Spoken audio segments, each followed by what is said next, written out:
How to fix unexpected client behavior Roblox Mobile. Hi everybody, welcome back to our channel. In this guide, I'll walk you through the steps on how can you fix unexpected client behavior Roblox Mobile. In order to fix it, you could try a couple of these steps.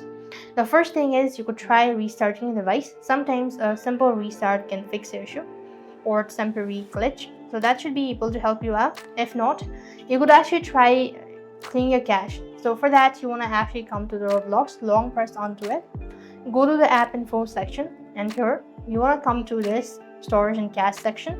Clear cache. Now clearing your storage, going to delete data, and here you could also try force stopping it and see that works or not. If the issue still persists on, what next you want to do is you simply want to come to your app store and try uninstalling it and reinstall the application and see that works or not.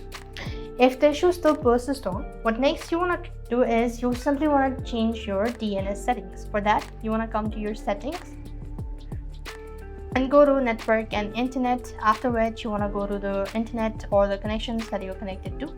Click on the gear icon and here you want to go to this DNS settings and make sure to tap on it and make sure to change it, and that should be able to help you out. So this is how you could actually fix unexpected client behavior Roblox Mobile. I hope the video was helpful. Make sure to like, share and subscribe to our channel. Thank you for watching. See you in the next video.